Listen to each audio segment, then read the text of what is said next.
Buongiorno e benvenuti a questa edizione del nostro telegiornale. Vediamo subito i titoli. Rissa finisce a colpi di pistole e coltellate nella piazza di Misilmeri nel Palermitano. Feriti 2 ragazzi, si costituisce il responsabile. Assalti con candelotti esplosivi artigianali per rapinare bancomat e distributori di sigarette. Presa la banda che entrava in azione a Giarre nel Catanese. Il 70% dei nostri mari è fuori legge. Goletta Verde boccia lo stato di salute dei litorali siciliani. Il caso Aci Trezza, uno dei 3 siti catanesi risultati inquinati. Sicilia bollente, temperature sopra i 40 gradi e Canichetti muore per un malore un senza tetto, forse per il caldo. Dopo il weekend è in arrivo una ventata di aria fresca norvegese. Troppe carenze nel progetto sui 2 mega inceneritori previsti a Palermo e Catania. Sindacati e associazioni ambientaliste dicono meglio impianti piccoli. De Luca annuncia il suo governo di liberazione, lo sbarco a Roma del movimento, al centrodestra l'invito a staccare la spina al governo Schifani. Tanta voglia di tornare bambini con le canzoni di Cristina D'Avena, da 40 anni la voce delle sigle dei cartoni animati. Calcio, il Catania rescisse il contratto con il direttore sportivo Pastore. Sul fronte mercato, vicino all'arrivo dall'Ascoli del terzino destro Gabriele Pagliai. Nel pomeriggio nuova amichevole per il Palermo.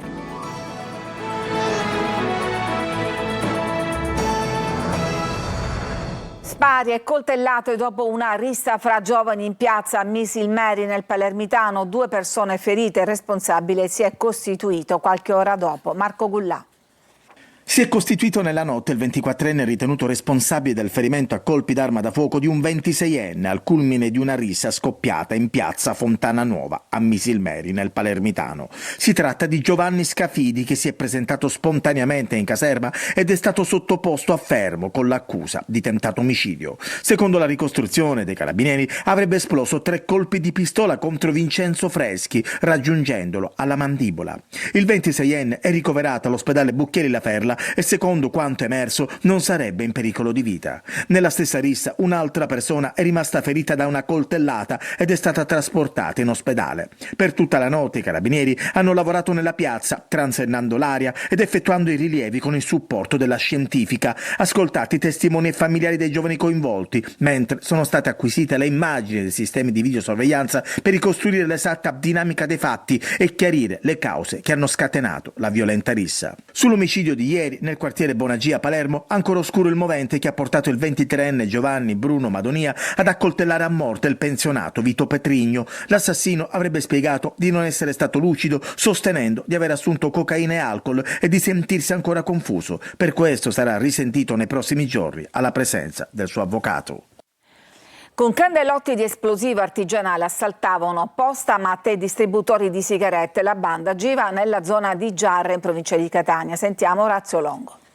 Usavano esplosivi artigianali. A Giarre nel Catanese 3 persone sono state arrestate, 1 è finito ai domiciliari, per una serie di furti e tentati furti messi a segno tra febbraio e aprile nei comuni di Calatabbiano, Riposto e Sant'Alfio, ai danni di distributori automatici di sigarette, cambiamonete e sportelli postamat. Come si vede nelle immagini, la banda inseriva il materiale esplosivo nei dispenser per provocarne la deflagrazione e impossessarsi del denaro custodito all'interno.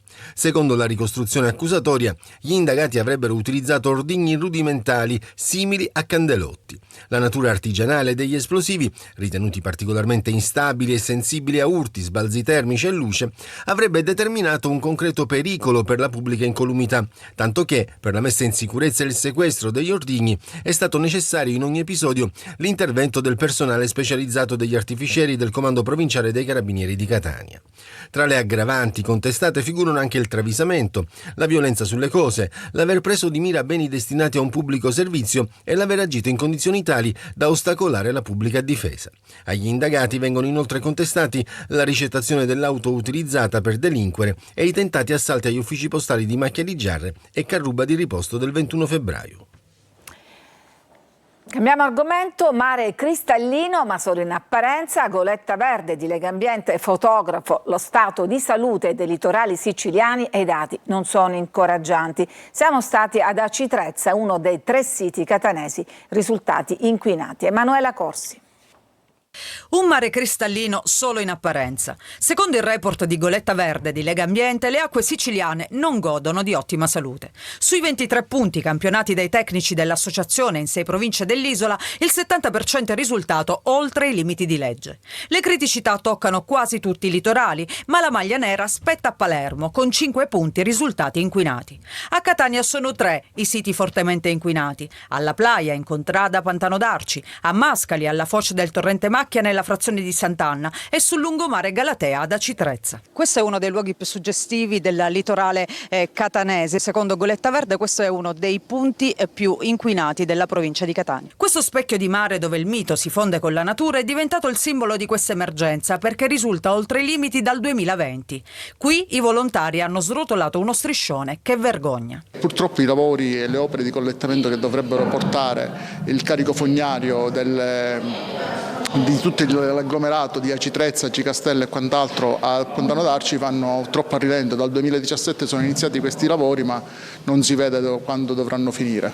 Di tutt'altro avviso sono i bagnanti che difendono il loro mare. Penso che questo tratto di mare è qualcosa di straordinario. Stamattina ho avuto questa voglia proprio di scendere in acqua e proprio perché ritengo che il mare non sia inquinato. A vederlo sembra trasparente alle volte il mare, però il dato non è la trasparenza. In molti posti è molto sporco, inquinato, mentre se si inizia ad andare verso la zona di Messina magari un pochettino più pulito, più cristallino.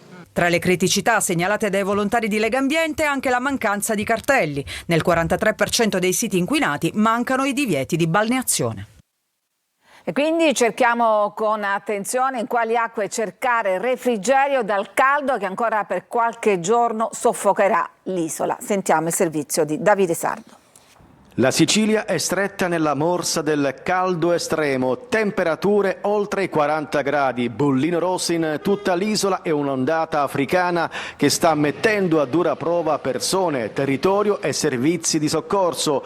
Il rischio incendi resta al massimo livello. Il bilancio più drammatico arriva da Canicattì, nell'Agrigentino, dove un senza tetto è stato trovato morto. Tra le ipotesi al vaglio degli investigatori c'è anche quella di un malore provocato dalle temperature proibitive. In queste ore migliaia di siciliani hanno scelto spiagge e località balneari per cercare un po' di refrigerio.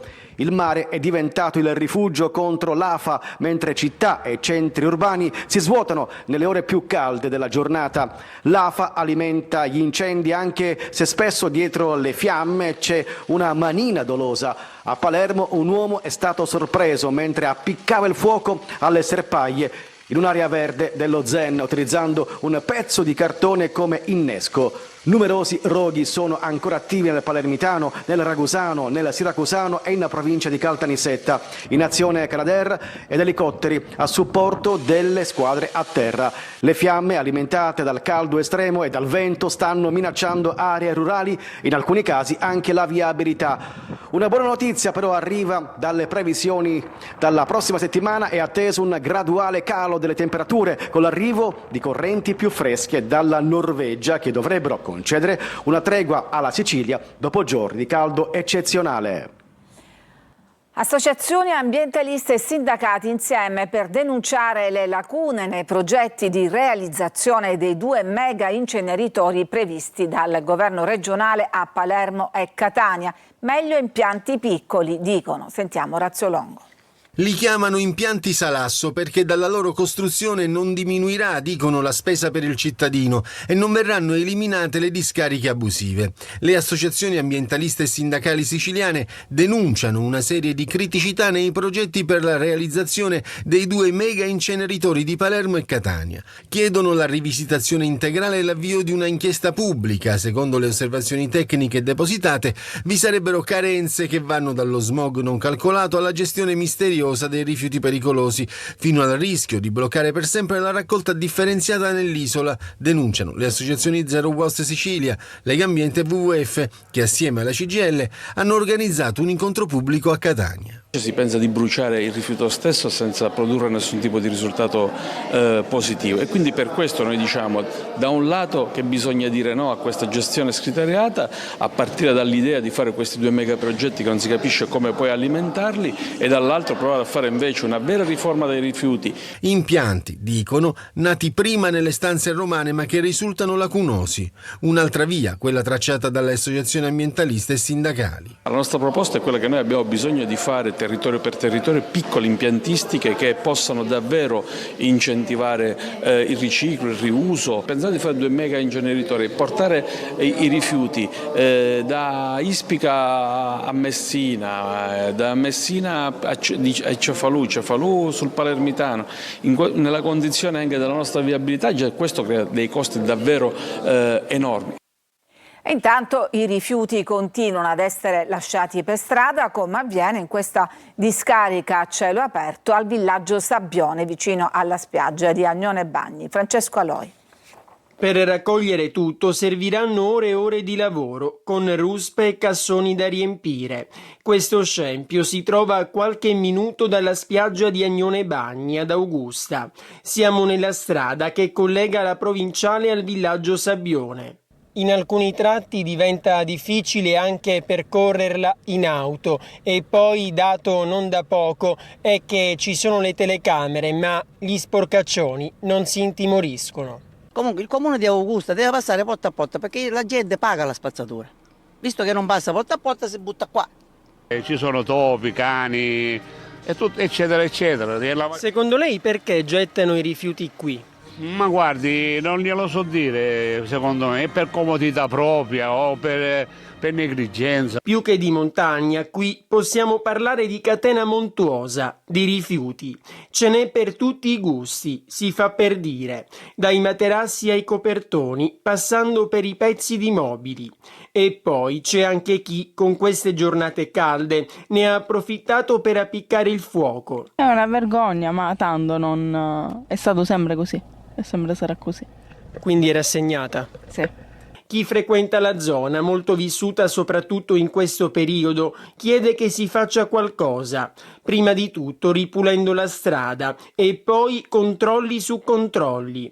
Perché, è bene ricordarlo, l'abbandono di rifiuti è un reato penale.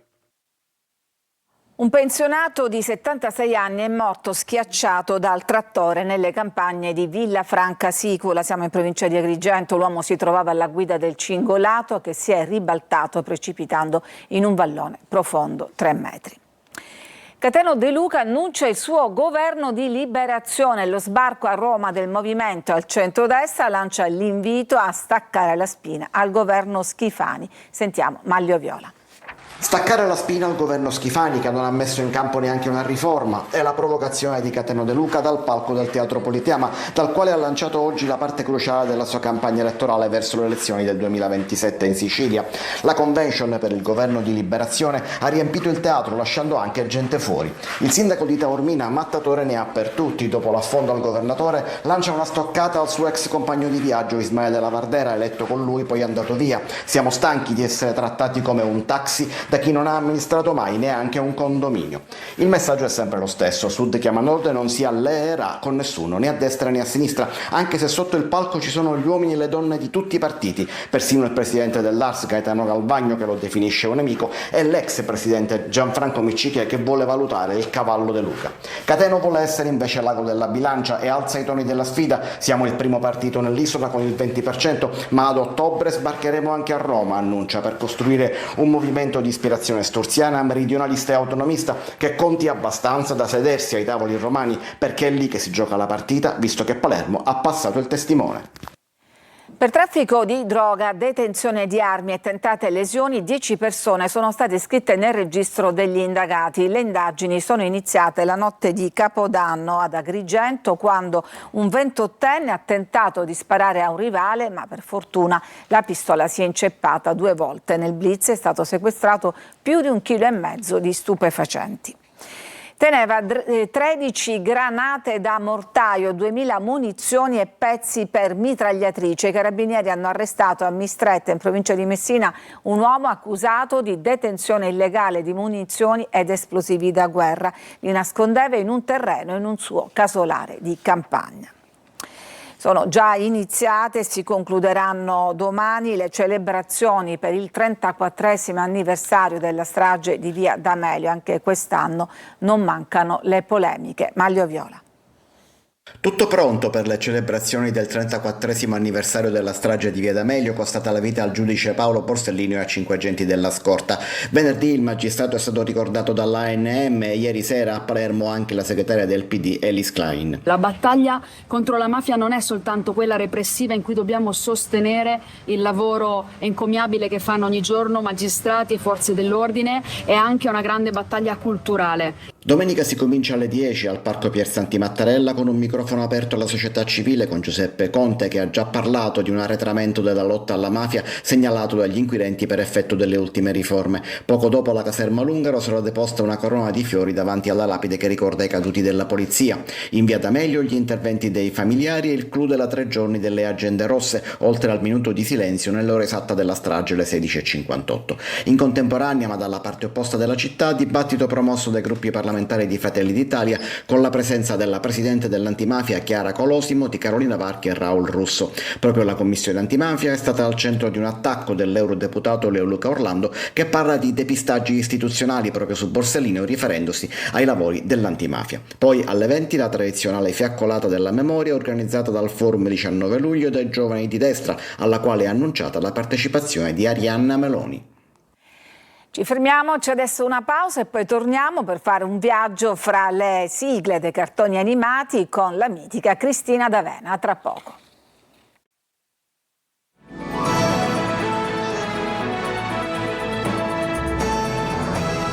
Oltre 40 anni di successi e un pubblico senza età, Cristina D'Avena, Marina Di Ragusa con le sigle dei cartoni animati ci restituisce la voglia di tornare bambini. Veronica Barbarino.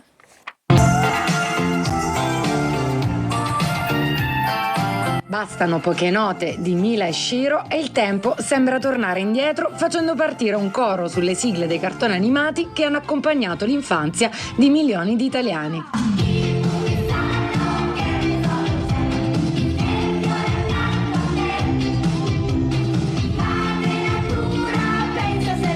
40 anni di carriera è un patrimonio musicale che continua ad emozionare. Cristina D'Avena in tour a Marina Di Ragusa trasporta il pubblico in un viaggio della memoria tra musica, nostalgia e voglia di tornare bambini. Io devo andare in giro per l'Italia a cantare le canzoni, le sigle che hanno accompagnato la nostra vita e continuano ad accompagnare la nostra vita, facendovi cantare, saltare, ballare, divertirvi, e io con voi, perché è una storia che continua da sempre, siamo cresciuti insieme. Un viaggio tra puffi, eroine e personaggi che hanno popolato i pomeriggi della televisione italiana.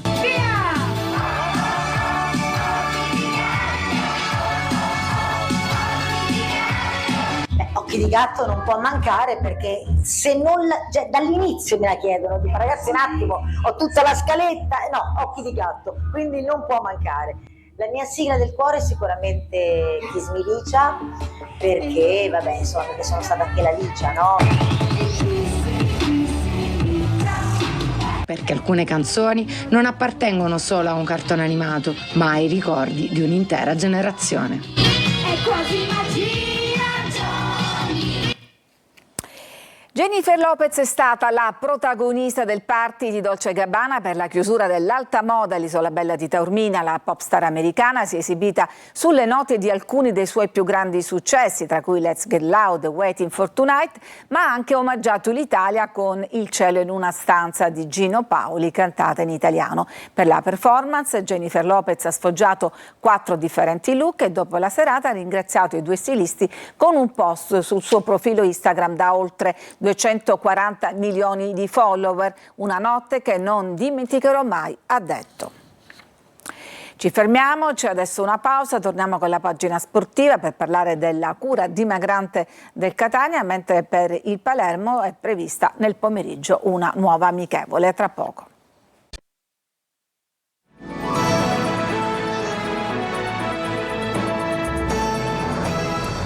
E siamo al calcio, il Catania ha rescisso il contratto col direttore sportivo Pastore. Sul fronte mercato è vicino l'arrivo del terzino destro Pagliai. Sentiamo Sergio Colosi.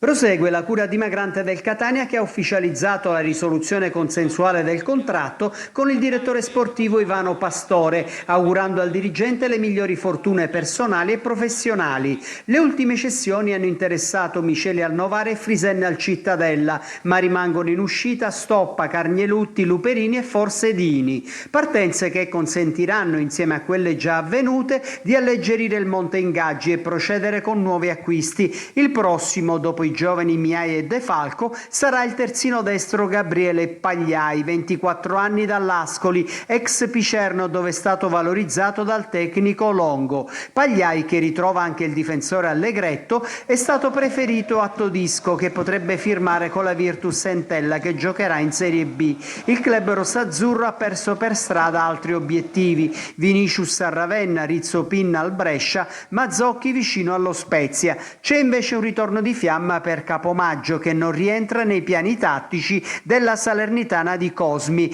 Continua il lavoro del Catania al Massimino. Oggi doppia seduta, domenica prima giornata di riposo. E il Palermo in ritiro nel pomeriggio affronterà la sua seconda amichevole. Marco Gullà. La preparazione del Palermo in Val Gardena continua e oggi pomeriggio ci sarà un altro test per valutare lo stato di forma e oliare ulteriormente i meccanismi tecnico-tattici. Alle 16 la formazione di Inzaghi affronterà l'Ingolstadt nella seconda delle 5 amichevoli in Trentino. I tedeschi militano in terza serie, fino a 9 anni fa giocavano in Bundesliga, prima serie. Inzaghi dovrebbe ruotare il proprio 11 tra primo e secondo tempo, ma potrebbe, ad esempio, sperimentare coppie diverse in difesa e in mediana. L'obiettivo dichiarato dei rosanero è quello di fare un campionato da protagonisti. Penso che abbiamo fatto un buon campionato, però non è bastato e quindi si deve fare meglio. Per quanto riguarda la mia annata, sicuramente, come ho detto prima, fossi arrivato in condizioni migliori magari avrei fatto anche qualcosina in più. L'obiettivo di quest'anno è quello. Mercato con De Planche destinato al Frosinone in prestito, il Palermo è pronto ad affidare il ruolo di vice Joronen a Fortin, portiere classe 2003 di proprietà del Lens, che arriverà in prestito dal club francese. Nel ruolo di vice Augello la trattativa per Bosolan è ai dettagli. Sull'esterno di destra si segue Kamate dell'Inter, mentre per Rao la convocazione di Allegri per il ritiro non cambia i scenari di mercato. È tutto per questa edizione, grazie per averci seguito, vi auguro un buon pomeriggio.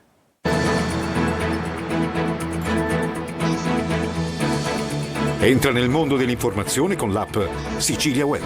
Resta sempre aggiornato con le news e le live in diretta.